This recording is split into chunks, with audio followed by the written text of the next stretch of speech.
Last season, Newcastle United finished 5th in the Premier League table, securing themselves Champions League football for next season, which is of course an incredibly exciting thing for the football club. However, Champions League football, whilst it may be exciting, does bring fresh new challenges for the club to deal with, in particular the strain that it puts on the squad. So Newcastle, they need some new players.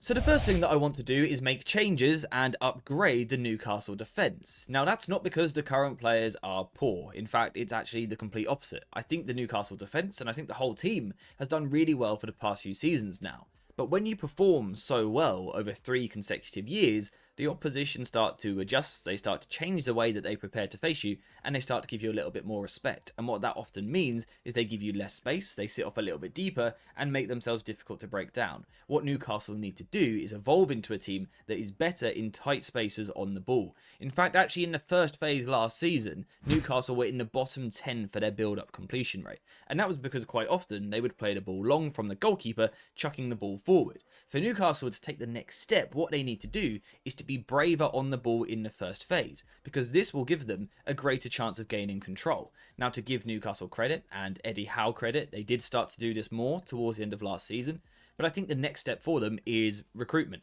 I think they need a new centre-back at the heart of defence that is comfortable on the ball, that can take the ball in tight spaces, that can dictate the flow of the game from centre-back and also take responsibility for his team.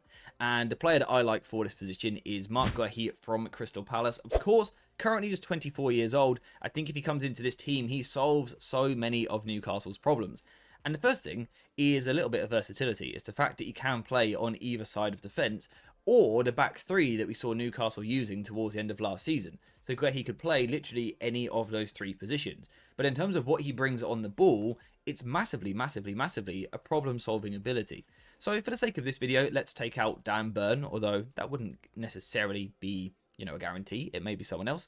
But let's say Guehi was to come into the team on the left side of defence. What he would bring is an ability to play in the first phase. We know that modern day football in the Premier League is intense and that teams press incredibly high up the pitch and put you under pressure. What Guehi brings is an ability to play in those situations. In fact, his take-on completion rate last season was very impressive, but not just the completion rate, but also the volume of take-ons that he was attempting. That shows he's a confident player in the first phase, and again, that he is a problem solver, that he wants to take risks, he wants to take chances on the ball, and that's what Newcastle need if they want to go to the next level.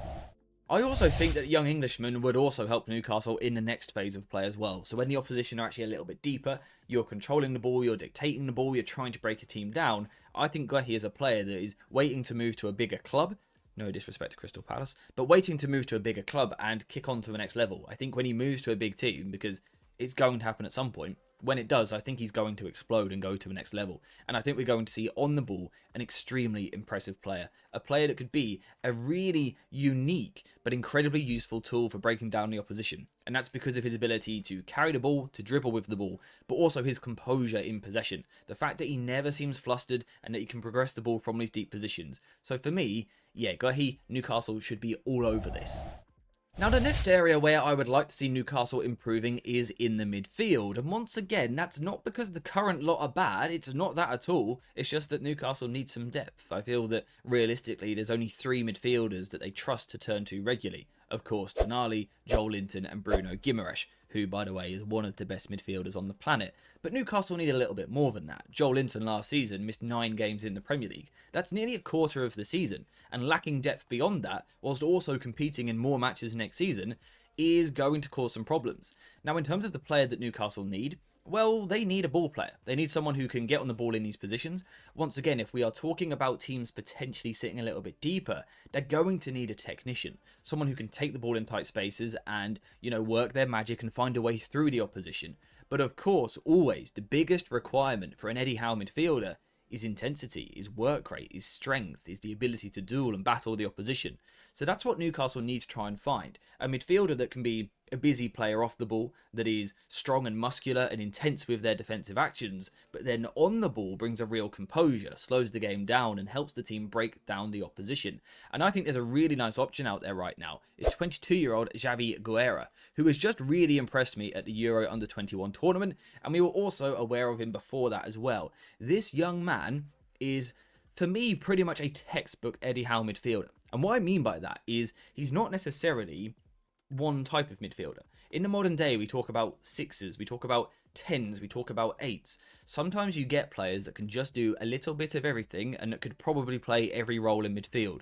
You know, someone like Gimaresh, someone like Tonali, they tick those boxes, and I think Guerra does as well. So that brings an immense versatility, the ability to play in so many different areas.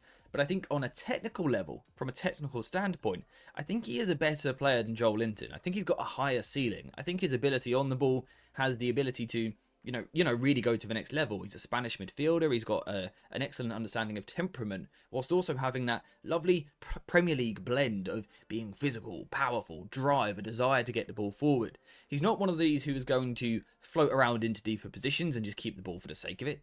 He doesn't really want to do that. He wants to get involved a little bit higher up. You can see that in his heat map. He wants to get involved moving forward. And like I said, bring an intensity, bring problem-solving solutions, whilst also being great from a defensive point of view.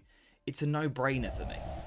Now, the final position where I think Newcastle need an upgrade is on the right side of attack, and this is probably the most obvious area that needs an upgrade. And everyone is talking about the need to replace Jacob Murphy, which is a little bit harsh because he was amazing last season, and I still think he will be an incredible squad player. But I think particularly in the Champions League, and if Newcastle want to go to that next level, they need to find something a little bit better. They need to find the extra little bit of quality, particularly in 1-versus-1 situations, but also in tight, compact situations. Again, Murphy has really benefited and thrived in big open spaces last season, having lots of space to attack. If the opposition are going to become more aware of Newcastle and their threats, then Newcastle need to evolve. They need to find a new way to break teams down. And the way to do that, in my opinion, is by signing a more tricky, a more wiggly right winger. Someone who can come inside the pitch with the ball, who can drift into these areas and operate in the tight spaces. Sometimes with 2 or 3 players right on them.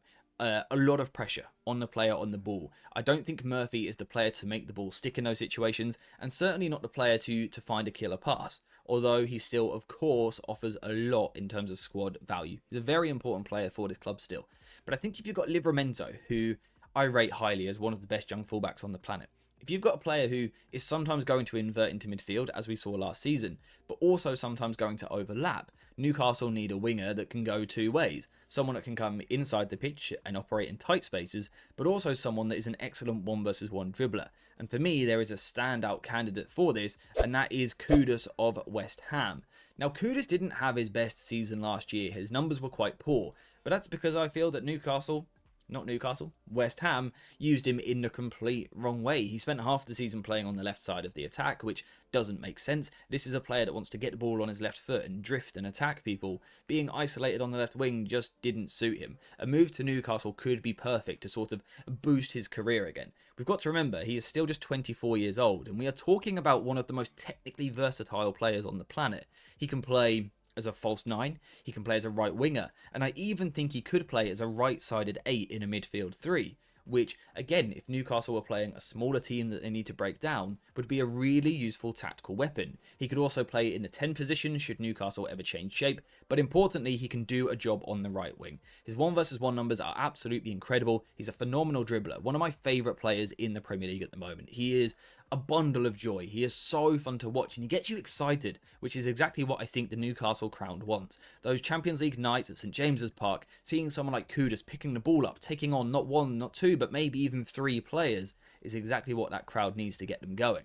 Importantly though, he also does the other side of the game, which is always demanded from Eddie Howe, and again that is the defensive side of the game. He's a hard worker, he's a grafter, he's a busy player, and he does the job for the team. Kudus is honestly a must sign in my opinion. So that is that. 3 players that I feel Newcastle United should be targeting this summer to take their team to the next level. Not just to go higher in the Premier League table, but also to seriously compete in the Champions League next season. They're the 3 signings that I would be making. But now I want to hear your thoughts in the comments down below. What do you make of, first of all, the 3 positions I've suggested? Because you may disagree with that. You may feel there's a different area that needs upgrading. For example, a backup striker or something. Let me know what you think in the comments down below. And also the 3 players I've suggested. What do you think? What do you make of them? Is it achievable financially? And how would they all fit into the team together? Or do you have some different solutions, some alternative players that we could look at? Let me know what you think in the comments down below. And also, whilst you're there, if you could please leave a like on the video, subscribe, and get notifications on, that would be greatly appreciated. But apart from that, we're finished for today. So thank you very much for watching. Hope you have enjoyed this video. And as always, I'll see you in the next one.